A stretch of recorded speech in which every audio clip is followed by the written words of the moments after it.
mode pemilihan transportasi gas ini menjadi penting. Yang terdampak nanti ketika bisnis LPG ini berkurang. Untuk membangun infrastruktur juga menurut saya tidak secepat itu, pasti perlu waktu. Ini ditekan ya harus ada strategi yang tepat juga ya. EBT itu sebenarnya buat apa sih? Oh, dengan ada EBT is the end of the oil and gas. Nggak bisa juga. Dan yang saya tangkap kemudian bicaranya sektornya fragmented gitu. Saat ini lahan padi tabrakan sama lahan migas.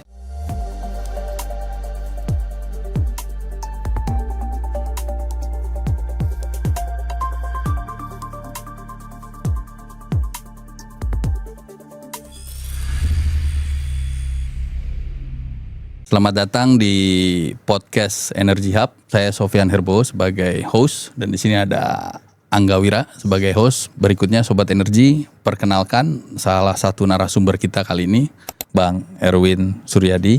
Ya, kita dari Selamat datang Mas Erwin di podcast ini, podcast perdana Mas Erwin dari Energy Hub. Jadi ya kita bincang-bincang energi lah. Jadi memberikan edukasi, jadi banyak sekali udah. Kita minta nih challengingnya apa dan apa sih yang beda nih ya di pemerintahan Pak Prabowo ya terkait juga energi, dan mungkin dari sisi Mas Erwin melihatnya apa yang harus kita kencengin lagi nih untuk melakukan edukasi ke masyarakat. Iya. Jargas itu betul yang disampaikan, sebenarnya isunya udah dari lama. Tapi isu yang menarik dari Jargas itu adalah karena perencanaannya tidak matang. Kenapa jadi sulit? Di tahun 2009-2010 Jargas itu dibangun di tanah pemukiman Bekasi yang pembebasannya sangat sulit. Padahal gasnya ada, ya, gasnya ada, tapi infrastrukturnya tidak bisa dibangun. Karena dulu orang belum terpikir bahwa gas itu menjadi sebuah komoditas yang baik untuk menghidupi rumah tangga. Ya, memenuhi kebutuhan energi rumah tangga ya. Nah, sekarang sebagai salah satu contoh, sebetulnya kalau kita mau berpikir bijak gitu ya. Yang namanya IKN kan baru nih ya. Ya betul. Kalau IKN itu digabung dari sekarang sudah Jargasnya ada. Source-nya di PHM Kalimantan ada. Ada PHKT, ada PHSS itu ya. Gas semua. Jadi kita untuk mengurangi import LPG salah satunya adalah dengan memasukkan Jargas tadi di lingkungan IKN ataupun daerah-daerah yang akan dikembangkan oleh pemerintah. Nah itu jadi masuknya situ dulu. Jadi infrastrukturnya nggak akan mahal karena tidak harus membongkar pemukiman yang ada. Kan masih kosong semua nih. Nah, master plan inilah yang menurut saya sebetulnya tadi saya setuju dengan Bang Angga tadi bahwa bagaimana kolaborasi inter departemen di kementerian, dari perencanaan di Bappenas, kemudian infrastruktur dari SDM, kemudian ada investornya, itu masuk menyiapkan dulu nih jaringannya mau seperti apa, disupport oleh teman-teman dari timnya Pak Basuki gitu ya. Nah, baru bisa jalan nih semua. Itu gimana caranya? Komposisinya artinya kan nggak signifikan besar gitu dibandingin dengan yang ini. Nah ini gimana nih konversinya ini supaya subsidinya nggak besar? Enggak, kalau saya dulu gini, itu kan sebenarnya LPG, LNG, CNG, gas, jaringan gas itu hanya sebuah moda transportasi. Betul, distribusi ya, jalur distribusi ya. Betul. Kita jangan bicara bahwa kalau untuk nyalakan kompor harus pakai C3, C4, siapa yang bilang? C1, C2 juga bisa. Cuman C1, C2 tidak bisa dibotolkan. Tidak bisa dibuat sebagai liquefied petroleum gas. Kan itu masalahnya kan? Betul. Tapi apakah C1 bisa nyalain kompor? Bisa. Nah, itulah makanya kenapa mode pemilihan transportasi gas ini menjadi penting. Nah, ini yang paling efisien tadi adalah Jargas. Tidak terlalu besar, tapi bisa menghidupi satu komplek. Karena kebutuhan dari PGN itu paling 0,1 aja udah hidup tuh, banyak tuh area. Betul. Itu yang secara signifikan pasti akan menurunkan LPG. Pasti. Nah, tapi memang tantangannya tadi kalau Mas Erwin menyampaikan bukan hanya dalam konteks penyediaannya, tapi menurut saya juga yang terdampak nanti ketika bisnis LPG ini berkurang gitu loh. Nah ini lebih itu beda lagi. Lebih challenging lagi. Ini juga keberanian juga dari pemerintah karena kan yang sudah ya tahu sama tahu lah, kita tahu sama tahu ya di podcast ini kan kita bicara belak-belakan aja kan. Ketika misalnya ada dalam rantai pasok LPG sudah tahu sama-sama yang punya agen, punya pengecer dan lain sebagainya. Ketika kemarin di awal tahun aja Pak Bahlil ada menata itu langsung dihajar gitu loh. Padahal kan apa yang dilakukan beliau ada benarnya karena kan tadi kan kebocorannya cukup besar ya, dan ini memang perlu ditata. Jadi tantangannya juga Mas Edi, mungkin nanti kita bisa duduk bareng juga untuk kasih brief atau policy rekomendasi ya, karena ya menurut saya ya harus juga, dan dari sisi Pertamina kan di samping mereka yang menjalankan bisnis ini kan ini juga bagian daripada profit mereka juga kan. Nah, artinya kalau ini ditekan ya harus ada strategi yang tepat juga ya. Gitu. Gini Mas Angga, menurut saya Bang Angga, ini tergantung segmentasi ya. Kalau buat saya. Kalau tadi kita berhitung jumlah jam hitungan tadi Mas Koma ini 30%, itu kalau perhitungannya infrastrukturnya tidak di tanah padat. Oke. Betul. Nah, sekarang kan Indonesia ini kan nggak akan stop.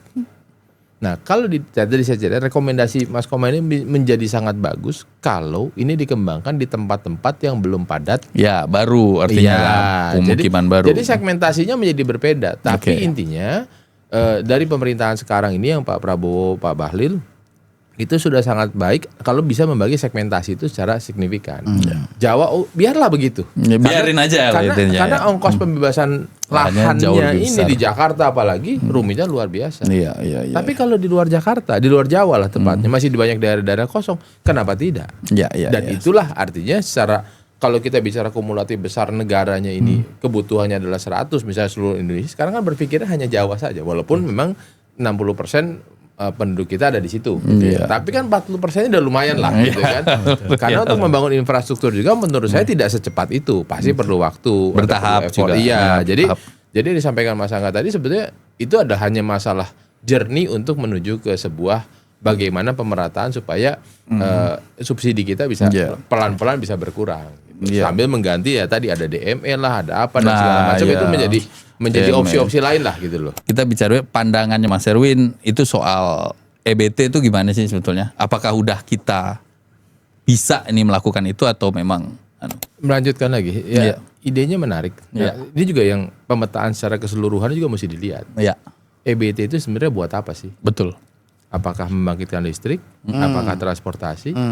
Karena pemahaman saya nggak mungkin nih plastik itu dibuat tanpa ada oil and gas. Setuju. Gitu? Iya, petrochem segala macam. Iya. Pak Menteri, Pak Bahlil waktu zaman di Kementerian Investasi ya, Bang Angga, itu menyampaikan yang namanya pohon industri. Baik dari minyak maupun gas. Iya. Kalau dari sudut pandang dari sana, EBT perannya di mana? Nah, jadi komprehensif itu mesti dilihat bahwa sebenarnya fungsi dari EBT ini untuk apa dulu. Kalau bicara kendaraan misalkan, sekarang baru muncul nih kendaraan listrik. Sebelumnya waktu kita gembar-gembor EBT 2010-2011 oleh panel surya, di mana kendaraannya? Sampai mungkin diingat pernah kita bikin CNG di mobil di belakang sampai ada istilahnya ada kita bawa gas yang tabung gas tabung gas itu betul. Nggak jalan ngisinya susah segala macam. Pernah kita lakukan. Betul. Jadi transformasi ini harus pelan-pelan dan harus tahu segmennya yang mana yang mau dikerjakan. Lebih dulu ya. Iya, jadi jangan dianggap bahwa dengan ada EBT is the end of the oil and gas. Nggak bisa juga. Nggak bisa begitu cara pandangnya. Nah, ini yang mesti dilihat bahwa salah satu program hilirisasi yang dicanangkan oleh Pak Presiden dan Pak Menteri SDM itu kalau tidak ada oil and gas, hilirisasi ini nggak ada. Setuju.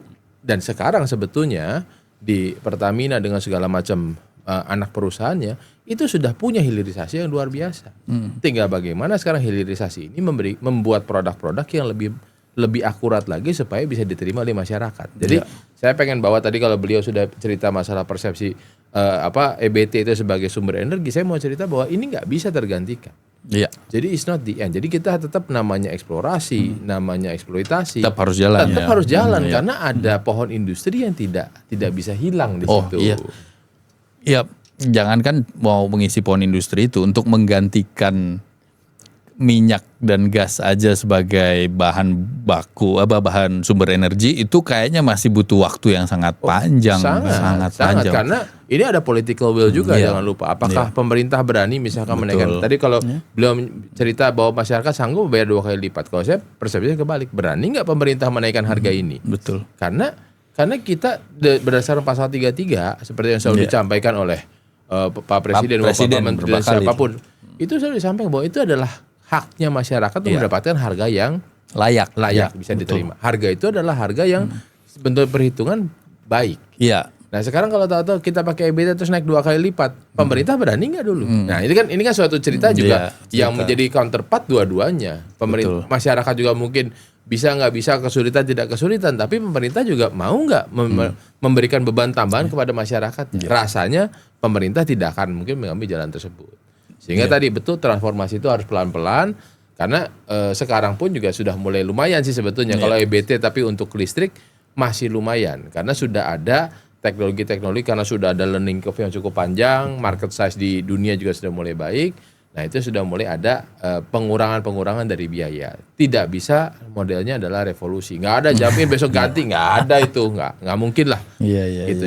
Jadi rasanya mungkin di forum-forum seperti ini mungkin harus difahami juga bahwa kita harus membuat klaster. EBT itu sebenarnya fokusnya akan kemana? Seperti tadi kita ngomong gas itu ada klasternya juga. Jadi jangan semua kita bilang pukul rata bahwa EBT itu semua whatever. Sama kayak misalkan saya sempat tanya Bang Angga berani nggak kalau naik pesawat dengan tenaga surya?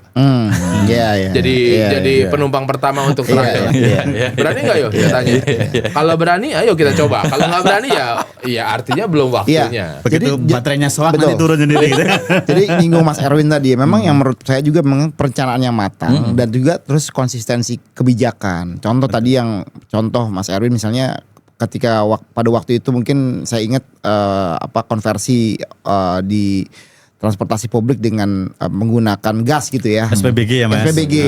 Nah itu kan ternyata juga tidak konsisten gitu loh. Nah sekarang juga Mas Erwin banyak nih SPBG ini yang idle gitu loh. Idle nggak termanfaatkan kebijakannya dan mungkin di kesempatan podcast ini juga kita ingin agar pemangku kepentingan juga bisa memberikan perhatian ya. Karena kan sayang juga nih udah aset negara yang dibangun pada waktu itu cukup banyak juga kalau nggak salah puluhan dan tapi yang saya cek juga di lapangan ternyata di sebagian angkutan publik juga ya kayak ada bajai di taksi itu masih pakai juga Bang gitu loh. Jadi menurut saya juga penting tapi mungkin skalanya memang harus lebih luas lagi gitu ya, bukan hanya untuk transportasi keberadaan SPBG ini tapi juga bisa juga untuk mensubstitusi atau menggantikan di sektor horeca ya karena kebutuhan yang LPG yang komersil juga cukup besar dan kalau pakai yang CNG ini atau ini kan harganya bisa lebih murah ya. Jadi salah satunya Mas Ewang Erwin ya. Betul.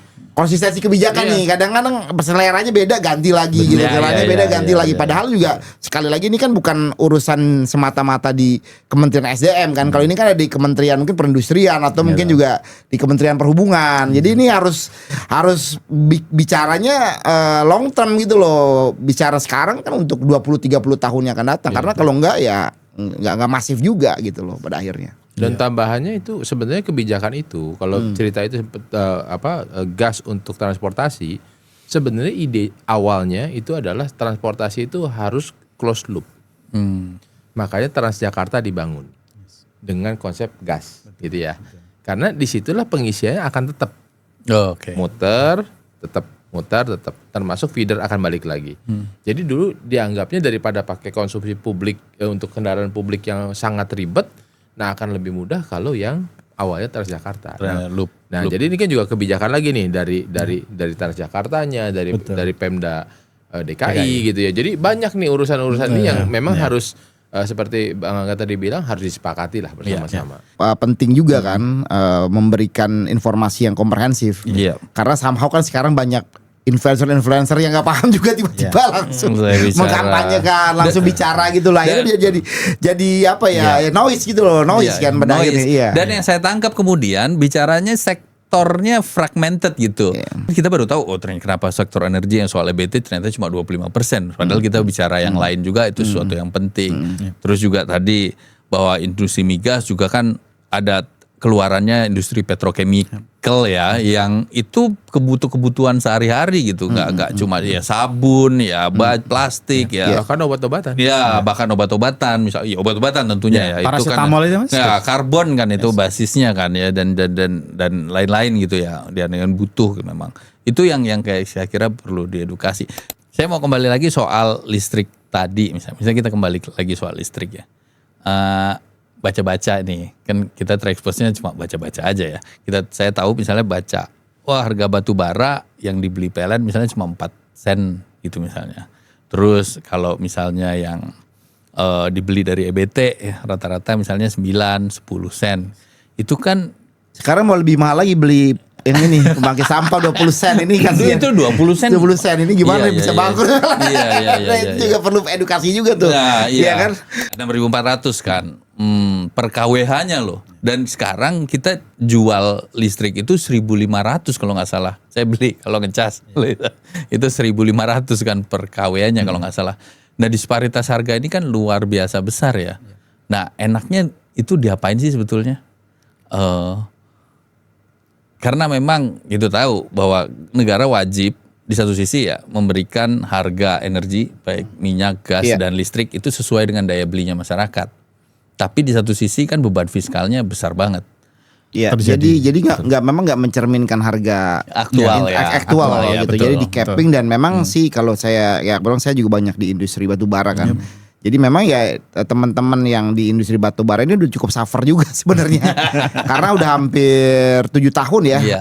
7 tahun mungkin tahun ke-8 ini tidak ada kenaikan harga DMO di capping 70. Padahal kan juga ya kos pasti kan naik terus ya. Nah, dan ya di sisi PLN-nya juga kesulitan juga untuk mendapatkan batu bara yang punya kualitas ya tertentu. Jadi ya kayak on the fact ya banyak yang memang pada aktualnya under spec ya. Nah, ini juga perlu dipikirkan juga ya. Di sisi lain kita memang perlu harga energi yang affordable, tapi di sisi lain juga harus memikirkan kelangsungan industri. Ini kan ibaratnya dua mata uang yang harus harus kita juga cari format yang tepat ya. Jadi menurut saya ya harus ada perhatian juga nih untuk industri batu bara, karena kan industri batu bara juga melakukan proses transisi energi ya. Artinya dalam konteks pengelolaannya kan sebenarnya bisa dimungkinkan tadi ya dengan penggunaan EV, penggunaan PLT, dan itu pasti kan kosnya akan bertambah ya.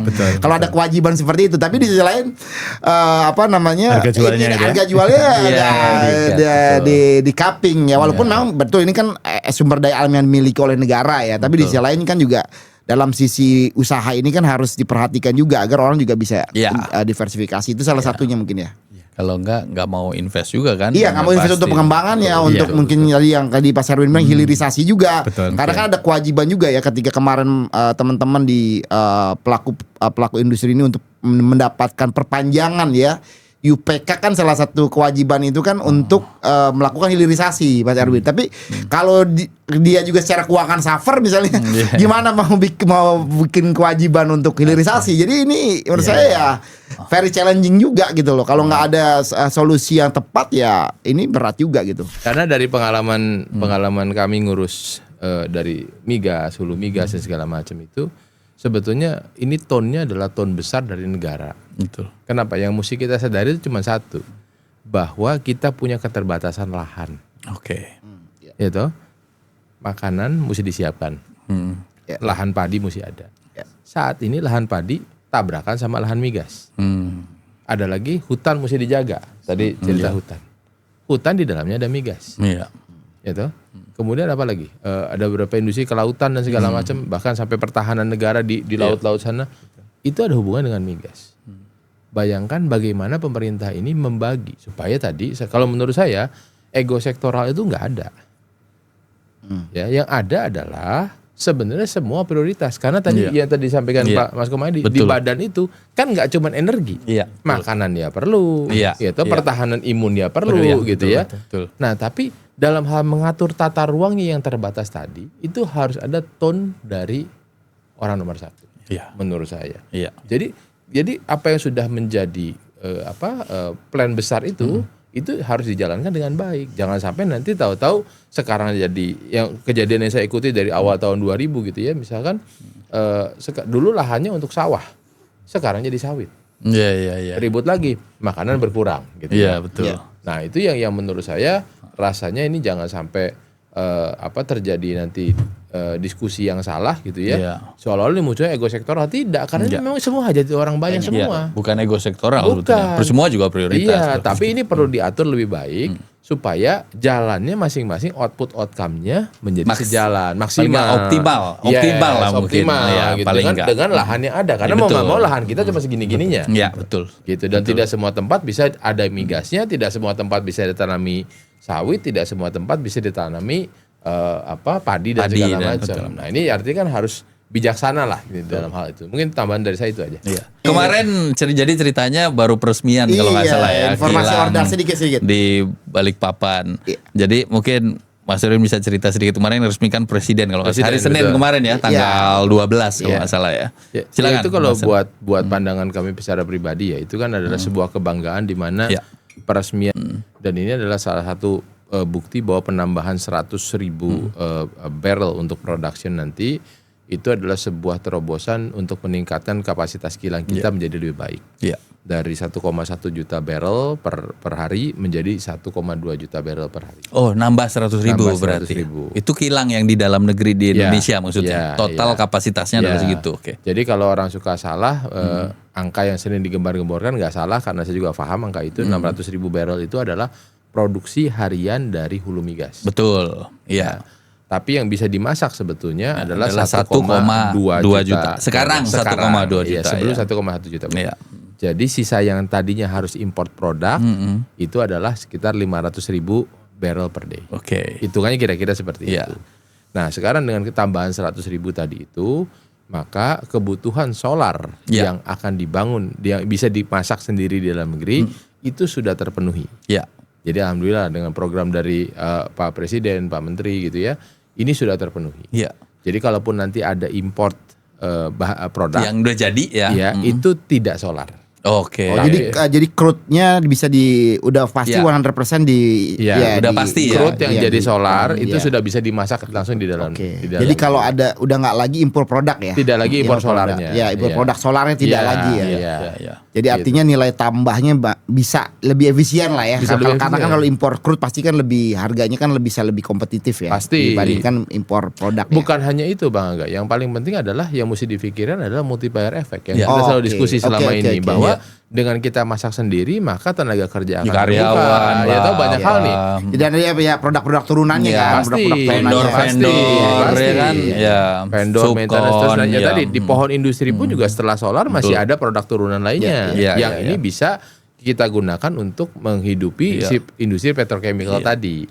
Nah, jadi ini komplit nih, paket komplit yang diceritakan ini sebenarnya jangan hanya melihat hanya satu sisi solar saja, tapi akan semuanya. Banyak tambahan-tambahan produk, misalkan polipropilen, yang sekarang nanti akan melebihi kebutuhan dalam negeri. Oke, kita bisa ekspor berarti. Malah bisa ekspor malah. Nah ini jadi sebenarnya sebelum bicara ekspor, sebenarnya ini kesempatan nih buat para industriawan di tempatnya Asperbindo dan HIPMI misalkan, kalau ada yang punya inisiatif untuk berinvestasi memanfaatkan polipropilen, monggo karena barangnya ada.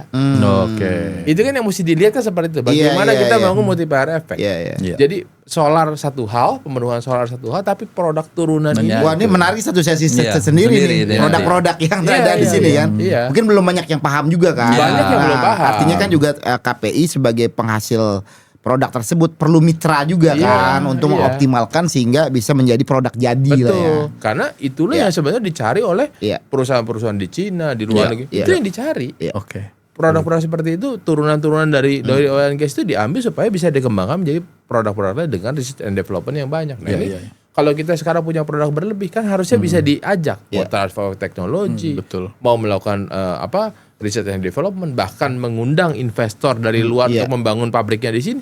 Welcome. Gitu loh. Ya itu kan sampingannya ya. Sampingannya tentunya pasti punya dampaknya. Sebetulnya ada rencana nggak sih dari Indonesia sendiri untuk 100% kemandirian misalnya crude diproses di Indonesia itu ada nggak sih rencana atau apakah kita punya kapasitas untuk ke sana? Gitu? Sebenarnya itu sesuatu yang seharusnya kita lihat dari saya bukan artinya tidak yakin ke sana, tapi dari pengalaman kami beberapa tahun terakhir ini di hulu migas, yang saya lihat adalah temuan terakhir ini selalu gas. Kita belum pernah ketemu giant discovery dari minyak. Kalaupun ada ya paling kayak kemarin Medco 20.000 gitu ya.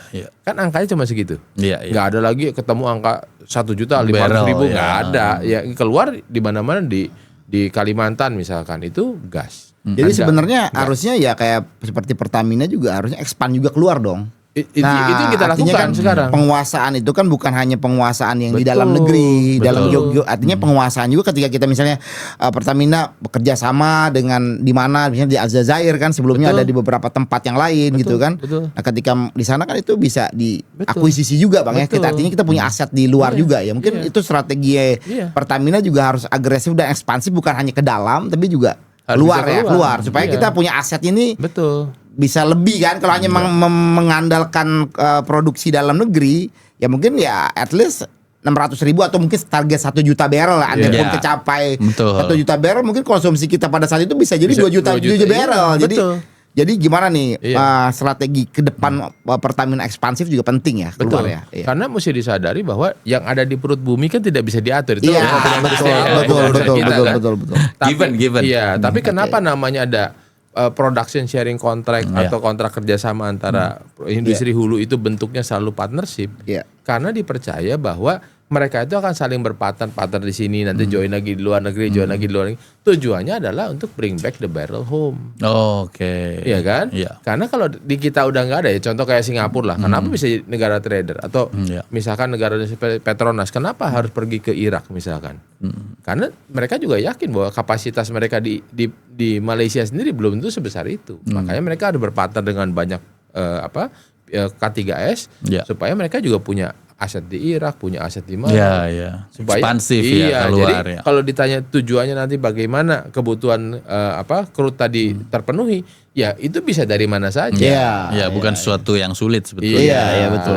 Gitu ya. Bisa kita bisa punya kilang Iya. minyak di di Venezuela misalnya. Bisa juga harus ya kan ada harus bisa juga. Itu kan tinggal masalah supply chain Iya, strategi aja betul, kan. iya, iya, Apakah betul, kita betul. lebih murah membangun kilangnya di sana, berinvestasi di Betul, sana, Iya. betul. atau kita memang kirim saja Crude-nya, PSC-nya ke sana ya. supaya bisa eksploitasi di sana. Oh, iya, Kemudian crude-nya dimasak di sini. Iya, bisa. Ya itu hanya pilihan strategi. Tapi apapun itu kan tujuannya adalah pemenuhan dari energy security. Betul. Gitu Oke. Bagaimana istilahnya kalau turn back-nya nih di tahun 2006 nih bagaimana konsolidasinya dan seberapa yakin nih Bang Erwin bahwa kita ini bisa survive deh ya melewati tantangan ini.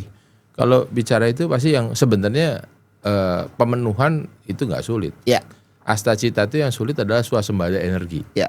Seperti swasembada itu artinya kan semua diurus sendiri gitu ya. Iya, iya. Padahal tadi kita bicara givennya dari Iya. reservoir di perut Iya. bumi Dia ini artinya kan. bukan lagi sebenarnya bukan lagi kedaulatan ya. Cuma kalau bicara kedaulatan sovereignty Iya. ya, tapi mungkin lebih kepada security. Security, Nah, ya betulnya. kan? Iya. Security itu artinya bisa yang tadi strateginya bukan hanya di dalam tapi juga bagaimana kita mengokupansi yang di luar kan. Karena kan harus bermitra juga ya. Betul. Di samping ya tentunya juga harus mereduksi juga kan. Kalau kita nggak bisa misalnya contoh yang biosolar lalu yang etanol sebenarnya kan hal-hal yang positif ya. Iya. Tapi kan mungkin strategi komunikasinya juga nggak nyampe gitu Iya, loh. Pada iya. akhirnya dianggapnya itu hal yang negatif gitu loh. Iya, Padahal itu kan hal-hal yang sangat positif ya. Nah itu bagaimana Bang Erwin melihat itu ke depannya seperti apa? Enggak, kalau menurut saya itu adalah bagian daripada research and development. Iya. Ya, kadang-kadang menurut saya ini kan sebenarnya kita ini kan terbiasa dengan mendengarkan dulu narasi gitu ya. Iya.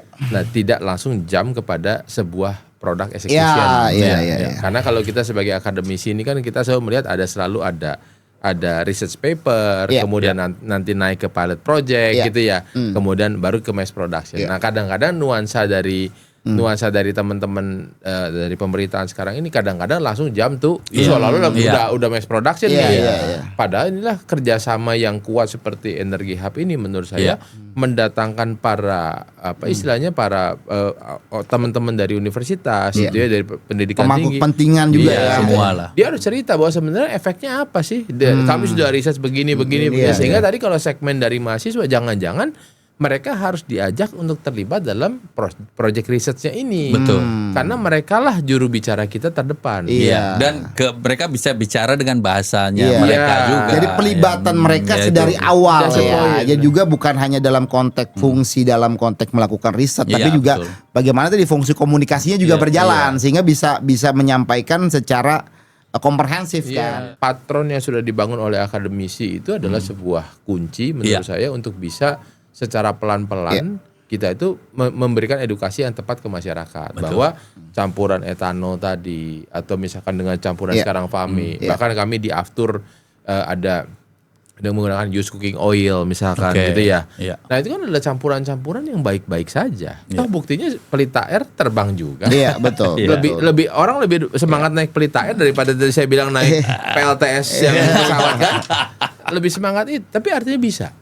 Artinya dengan segala macam pendekatan teknologi dan sains gitu ya. Sebenarnya campuran-campuran ini itu sesuatu yang biasa-biasa saja. Gitu loh. Nah jangan diartikan berbeda gitu loh. Nah ini yang sebenarnya menurut saya adalah tantangan bagaimana peran komunikasi seperti ini itu bisa merangkai dari hulunya, baik dari keilmuannya sampai nanti ke level teknis, implikasinya dan segala macam. Kalau enggak nanti orang taunya sepotong-sepotong.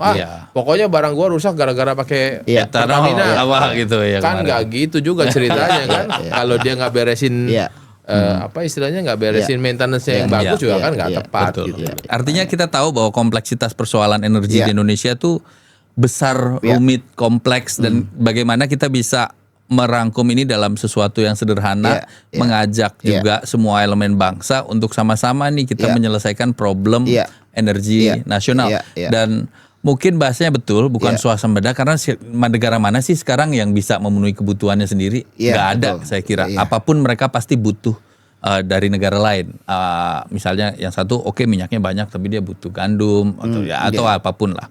Jadi mungkin betul istilah Bang Awe tadi soal security. Nah, masalah ini kita tumpahkan dulu satu meja nanti. Kita udah sama-sama tahu, Sobat Energi, kita akan coba untuk Energy Hub untuk bahas bareng-bareng masalah mengurai persoalan energi nasional untuk sama-sama kita perbaiki karena bagaimanapun juga ini kan rumah bersama Mbak. Indonesia ini rumah bersama. Kalau kita nggak bisa bangun bersama, kita mau tinggal di mana lagi gitu kira-kira di tengah dunia yang penuh ketidakpastian sekarang ini gitu. Kira-kira itu Bro Awe, Bang Erwin, terima kasih sudah memberikan kontribusinya sebagai pengawal diskusi kita ke depan. Kira-kira itu, selamat siang, sampai jumpa lagi. Thank you.